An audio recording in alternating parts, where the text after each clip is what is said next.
ইরানের উপরে যখন হামলা করা হলো ইসরায়েলের পক্ষে, তার বদলা হিসেবে ইরান আরব আমিরাতের উপরে 2200 বেশি ড্রোন হামলা চালিয়েছে এবং 500 অধিক মিসাইল হামলা চালিয়েছিল শুধুমাত্র আরব আমিরাতের উপর।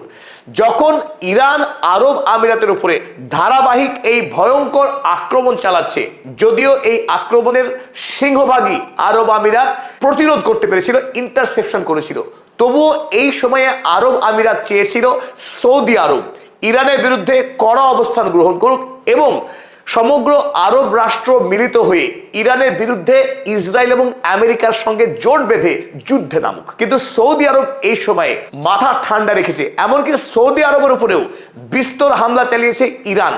মার্কিন সেনা ছাউনি ছাড়াও তাতেও সৌদি আরব কিন্তু ইরানের বিরুদ্ধে কোন রকম কড়া পদক্ষেপ তো গ্রহণ করেইনি, এমনকি বাইট পর্যন্ত দেয়নি ইরানের বিরুদ্ধে।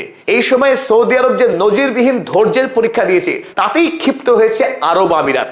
এই সময়ে আরব আমিরাতের সৌদি আরবের কাছ থেকে একটাই চাওয়া ছিল যে সৌদি আরব ইসরায়েল এবং আমেরিকার সঙ্গে মিলিত হয়ে আক্রমণ করুক ইরানের উপরে, আর ইরানকে ধ্বংস করার এটাই সব থেকে আদর্শ সময়।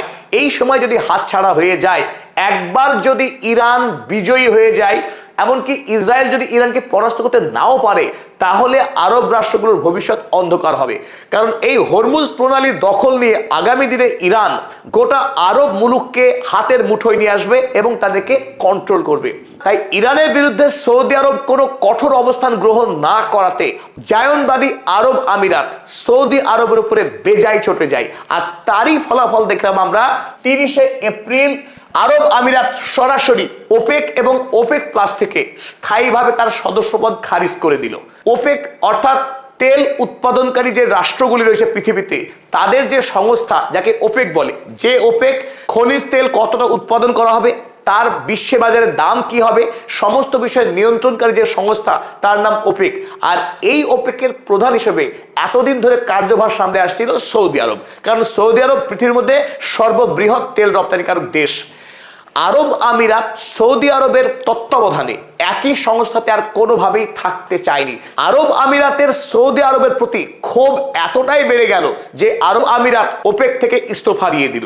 আরব আমিরাত দুটি কারণে ওপেক থেকে ইস্তফা দিল। এক নম্বর বড় কারণ, সৌদি আরবের সঙ্গে একই সংস্থায় থাকবে না। দ্বিতীয়ত কারণ, আরব আমিরাতকে এই মুহূর্তে ইসরায়েল এবং আমেরিকা পরোক্ষভাবে ইন্ধন জুগিয়েছে যে আরব আমিরাত শীঘ্রই ওপেক ত্যাগ করুক। ফলে আরব আমিরাতের অনেকগুলি লাভ হবে। এক, ইসরায়েল সরাসরি সামরিক অস্ত্রশস্ত্র এবং সৈন্য পাঠিয়ে ইরানের বিরুদ্ধে যাতে আরব আমিরাত লড়াই করতে পারে সেই ব্যবস্থা করবে ইসরায়েল। সঙ্গে থাকবে আমেরিকা, কারণ আমেরিকা যুদ্ধকালীন সময়ে যাতে দুবাই দুর্বল না হয়ে পড়ে, আরব আমিরাত অর্থনৈতিকভাবে যাতে দুর্বল হয়ে না পড়ে, আরব আমিরাতের কাছে থাকা দিরহামকে সরাসরি মার্কিন ব্যাংকে জমা দিয়ে আমেরিকার কাছ থেকে বিপুল পরিমাণে ডলার সংগ্রহ করার যে সুযোগ, সেই সুযোগ দিয়েছে আমেরিকা। আমেরিকা অভ্যন্তরে তেলের সংকট এবং তেলের দাম বেড়ে যাওয়াতে জেরবার, তাই আরব আমিরাতের কাছ থেকে বিপুল পরিমাণে তেল কিনে নিয়ে বিশ্বের বাজারে তেলের দামকে কিছুটা নিয়ন্ত্রণ করার স্বপ্ন দেখছেন ডোনাল্ড ট্রাম্প। তাই এই মুহূর্তে আরব আমিরাত সরাসরি ইসরায়েলের সঙ্গে সামরিক বাণিজ্যিক সম্পর্ককে গভীর থেকে আরো গভীরতর করলো। আর এই জায়গায় সৌদি আরব যারা প্রথম থেকে লড়াই শুরু করেছিল ইসরায়েলের বিরুদ্ধে, 1948 সালে যখন আমেরিকা এবং ইংল্যান্ড মিলিতভাবে রাষ্ট্রসংঘের মাধ্যমে ইসরায়েল রাষ্ট্রের প্রতিষ্ঠা করেছিল প্যালেস্টাইনের মাটিতে, তখন প্রথম যারা যুদ্ধ ঘোষণা করেছিল তার নেতৃত্ব দিয়েছিল সৌদি আরব। তাই সৌদি আরব বর্তমান সময়ে আমেরিকার সঙ্গে বন্ধুত্ব রেখে চললেও আরব কিন্তু কোনোভাবেই চায় না যে আরবের মাটিতে ইসরায়েল শক্তিশালী হোক এবং একেবারে সৌদি আরবের পার্শ্ববর্তী রাষ্ট্র, প্রতিবেশী রাষ্ট্র আরব আমিরাতে জায়নবাদী শক্তি বৃদ্ধি পাক। তাই এখনো পর্যন্ত সৌদি আরব ইসরায়েলকে রাষ্ট্রের স্বীকৃতি দেয়নি এবং তার সঙ্গে সরাসরি কোনো রকম বাণিজ্যিক সম্পর্ক তৈরি করেনি। এই মুহূর্তে সৌদি আরব পাকিস্তানের সঙ্গে যেহেতু এক বড়সড় সামরিক চুক্তি সম্পাদিত করে রেখেছে, পাকিস্তানের সঙ্গে তার সামরিক লেনদেন প্রচুর পরিমাণে বেড়েছে এবং এই প্রেক্ষিতে আমরা দেখলাম আরব আমিরাতকে পাকিস্তানের বিরুদ্ধে প্রতিশোধ নিতে। পাকিস্তান যেহেতু ইরানের প্রতি বন্ধুত্ব প্রদর্শন করছে এবং সৌদি আরবের সঙ্গে তার ঘনিষ্ঠ সামরিক সম্পর্ক রয়েছে, এই মুহূর্তে আরব আমিরাত পাকিস্তানকে টার্গেট বানালো যে পাকিস্তানকে আগেই আরব আমিরাত $3.45 বিলিয়ন ধার দিয়ে রেখেছিল নানান শর্তে।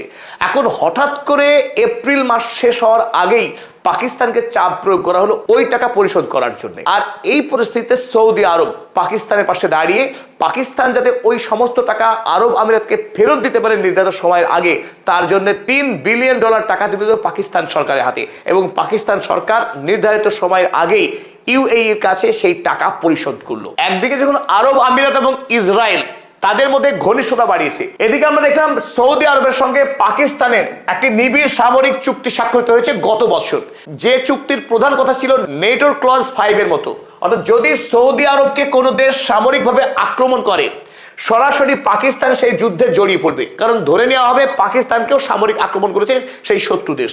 আবার যদি পাকিস্তান কোনো দেশের দ্বারা আক্রান্ত হয় সরাসরি সৌদি আরব সেই লড়াইয়ে যুক্ত হয়ে যাবে। এই সামরিক চুক্তির কারণে সাম্প্রতিক সময়ে সৌদি আরব এবং পাকিস্তান নিবিড়ভাবে তাদের আদান প্রদান বেড়েছে। আর এই দুই রাষ্ট্রের সঙ্গে